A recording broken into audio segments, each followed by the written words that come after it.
Right, so we're going for a power intro to this video. Oh, fuck off. What? Are you actually kidding? Oh, mate. Right, well, I mean, I've had plenty of starts to videos, but not quite like that one. So, yeah, let's sort ourselves out a little bit. As you can tell, UK's on another lockdown, which isn't great.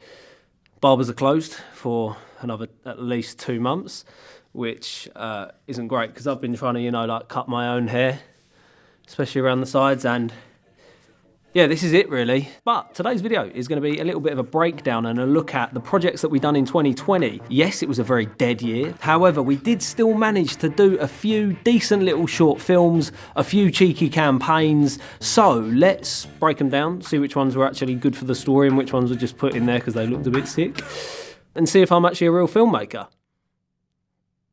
Let's go.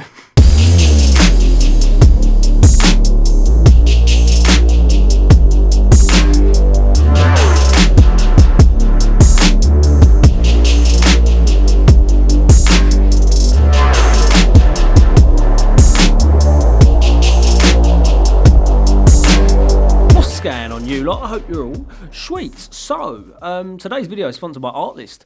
Well, I hope it is, because I'm not sure if they'll sponsor a video with me sitting here with no pants on.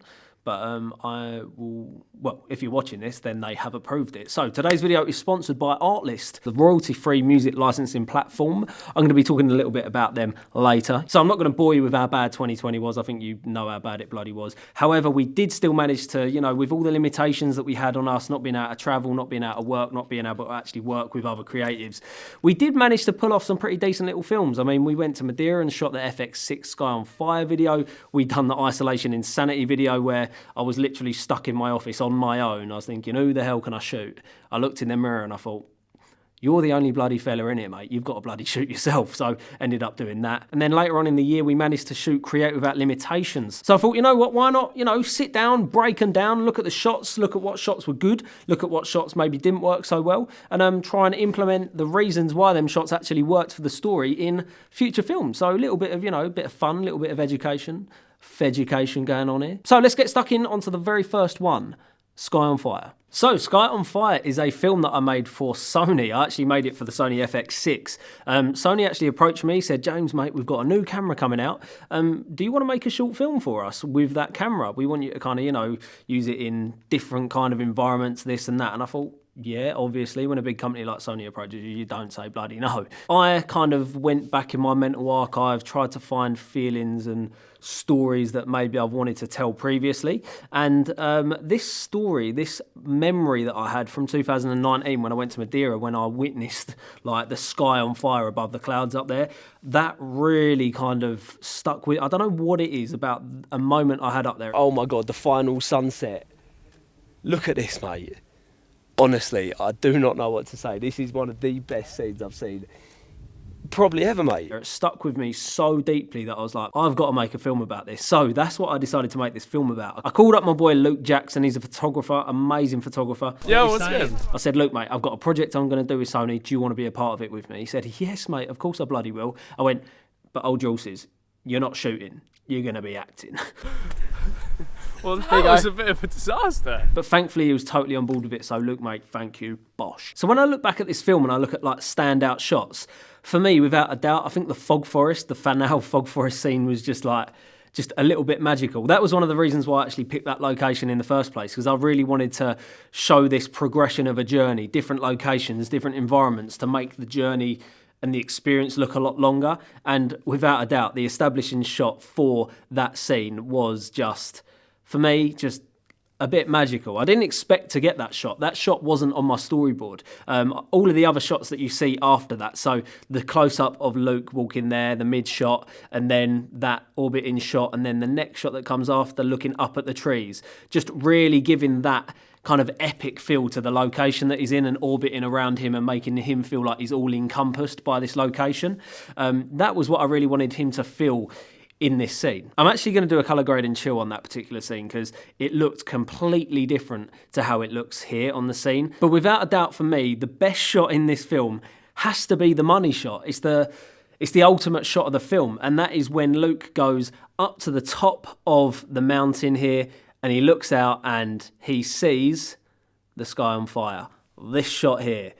So, yeah, it's pretty obvious that the money shot is always going to be the favourite shot in the scene, but I think for me, this money shot doesn't actually mean anything without the kind of the foundational shots around it. So the shot of Luke kind of making his way in his journey up to that mountain peak, looking out, looking over, and having this like mad, it's just witnessing the sky on fire, which is like a bit of a natural phenomenon. You know, I don't know what phenomenon means. Phenomenon. A fact or situation that is observed to exist or happen, especially one whose cause or explanation is in question.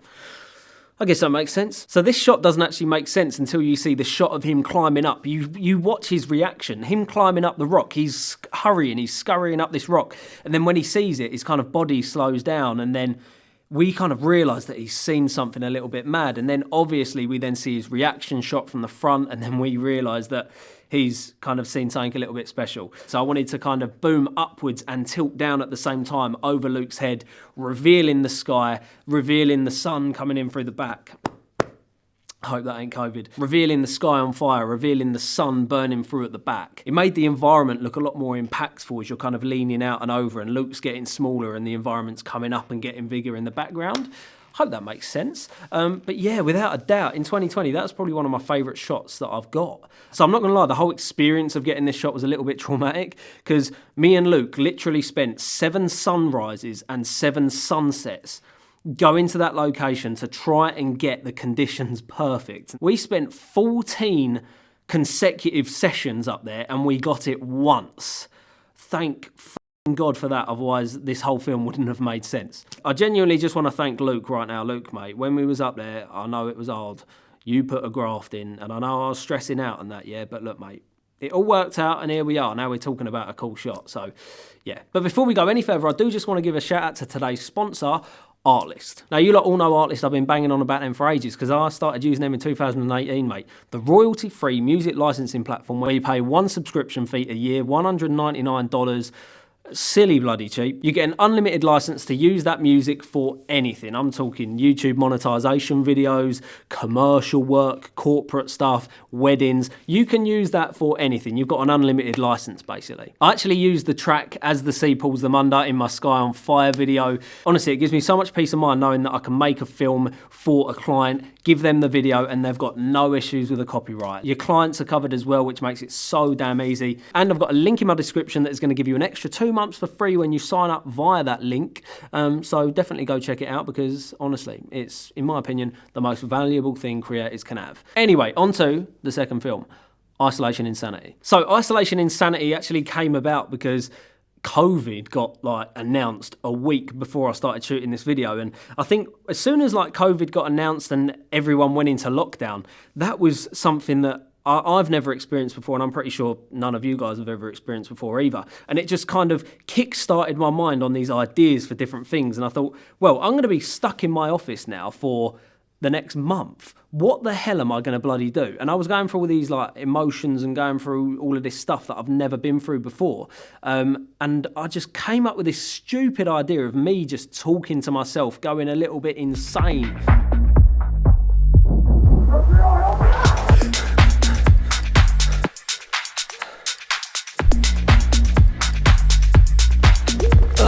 Talking about all these different things that I was feeling at the time, feeling a little bit depressed, a little bit anxious, a little bit like pissed off as well, and also just trying to be optimistic. So I had like 2 different versions of myself, and yeah, it was a little bit weird, but it came out pretty well. I actually done a whole behind the scenes video of this particular film, so if you want to go and check that out, I'll leave it. I've never said that before, but it's up here somewhere. But the thing is with this film, yeah, there's no like super extravagant cinematography. The cinematography was just really, really chill, really, really simple. It was literally just all static shots. There was no moving shots except the very first 2 shots. They were basically just establishing the scene. They were showing the audience where we were, showing them their environment before they found out who was actually in this environment. So technically, The cinematography wasn't that incredible. I just think the cinematography was so simple that it aided the film correctly. When it comes to cinematography, I think a lot of people just think like, oh yeah, I just want to make it look the most beautiful. Golden hour light, loads of camera movement, like maybe 60 frames a second, 120p, whatever.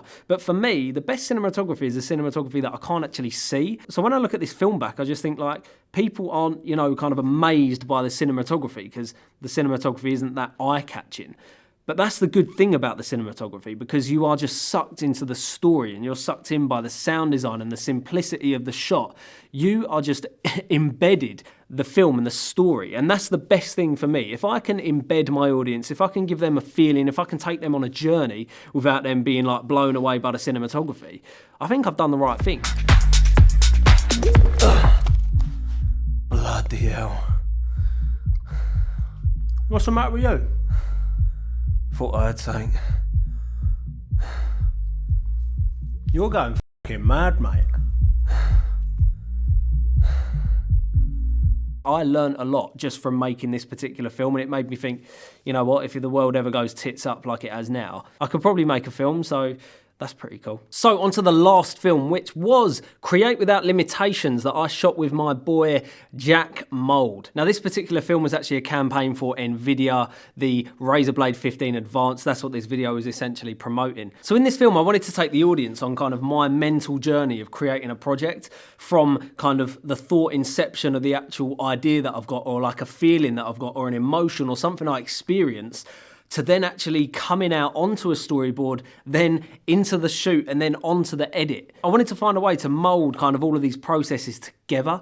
I'm not really a guy for transitions, but I did think that this film was actually aided by the transitions. The transitions in this actually made the story better, and it kind of glued the story together. But for me, the best shot was the opening establishing shot to the scene. Now, if you watch the film, you'll notice that the establishing shot is shot in 60 frames a second, so it's actually slowed down. We're shot at blue hour. Now, the whole reason I wanted to shoot this film at blue hour was because I don't know what it is, but blue hour has become my favourite time to shoot. For me, it doesn't have a realistic look about it. Golden hour is a little bit too harsh. It's a little bit too, I've shot golden hour a little bit too much at this point, and blue hour just has a very soft and dreamy feel to it to me. And the location on its own literally looks like a dream I've had. So the concept for this film was the fact that this was a dream.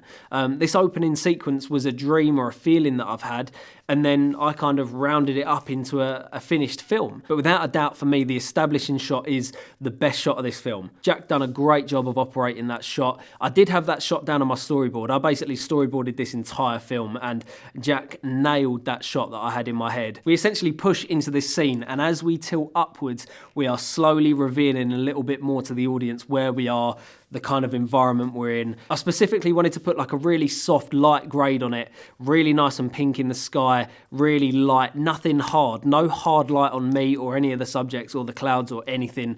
This is in the dream state for me. This opening shot, I just wanted to throw the audience into a dream. And when you're in a dream, sometimes you just find yourself in like these mad, like abstract locations with no one else in it. And you'll notice in a lot of my films that when we come to the end of the film, I kind of come full circle and I let the audience know what this film was about. So obviously in Sky of Fire, that was a memory that I had. That was a real memory that I've actually had previously. And in the Create Without Limitations film, this was a dream that I've had before. Just this beautiful environment, this beautiful space. And I give that away in the final shot where we actually see the front of the storyboard and it says Create Without Limitations, a film by, the film is obviously crossed out, and it says a dream by. So yeah, I kind of let the audience know exactly what they were watching, and I wait until the end to tell them that. I don't know why I've noticed that's something that I do in my films. I don't do it consciously, but that's just the way that my mind works about making a film, and I've now noticed that's what I do.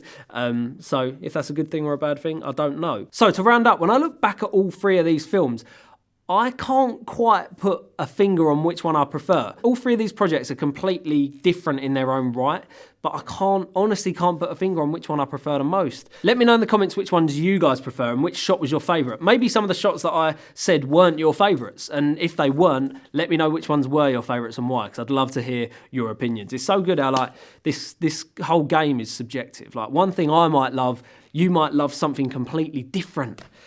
I love this game, man. Anyway, people, I really hope that you guys had an awesome 2020. Let me know in the comments as well what you guys actually done that you were proud of in 2020, because I feel like 2020, everyone's just writing off. Fingers crossed, 2021 is going to be an absolutely smashing year. Fingers crossed we knock it out of the park. Not sure if that's going to happen. I've still got no trousers on. If anyone wants to donate to the charity of James's bottom half, I'd appreciate that.